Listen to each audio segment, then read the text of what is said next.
Hello folks, I'm Tom and I'm with Path Drummer, and many of you have made your drums with us, and many of you do have hide type drums, whether it be in a frame drum style or a djembe style, but hides are just like our skin. They need care, and they do dry out. And one of the things with a hide drum, whether it be elk, buffalo, deer, goat, one of the care things is making sure they get a little care with some oil, just like we put hand lotion on for our hands when our skin starts drying out and things like that.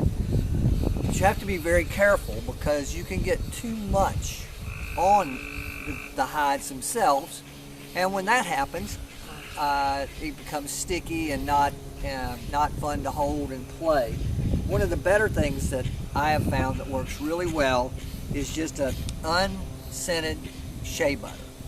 Works very well, lasts a good long time, and you know, you can kind of look at your drum and look, and you'll see dry spots kind of as they go into them. You'll see it starting to pop up in different places, or the hide will feel kind of dried out, just like your skin feels dried out. The thing with shea butter or anything, you can use olive oil, you can use shea butter, you can use different types of oil, but you have to be very careful.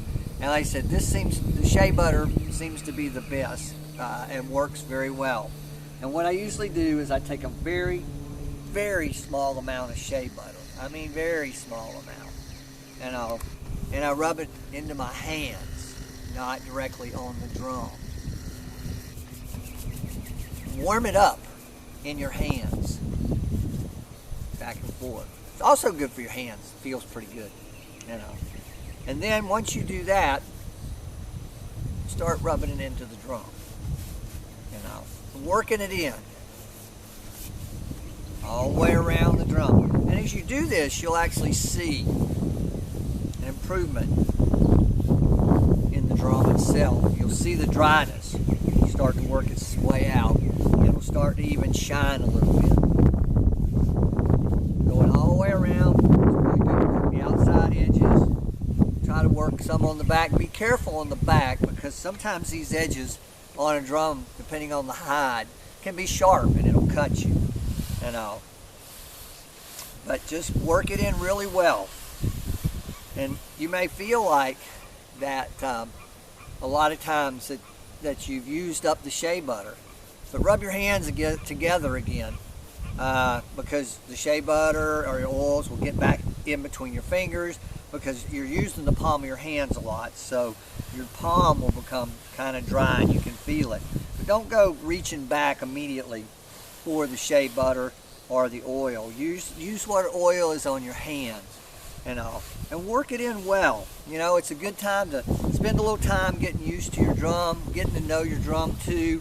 You know, if you're playing it a lot, you'll get a lot of enjoyment out of it. And if it's sitting a lot, you lose that enjoyment, and it dries out faster, because handling it with your hands automatically puts some oil in it also. If you do happen to get too much shea butter or oil on the drum, just simply take a rag and work it and wipe it. You can just take a rag and just kind of work around the drum itself, you know, and that will help kind of eliminate some of it and work it out, you know. And that's okay. It's okay to do that, but you don't want to get too much on there and let it sit, because then the next time you go to pick it up, it'll be sticky and yucky, and you won't enjoy it so much. And that's some of the basic care of how you would take care of your drum. It's very simple. It allows the drum to not crack. It allows the drum to be much happier, and a happier drum is a much more fun drum to play.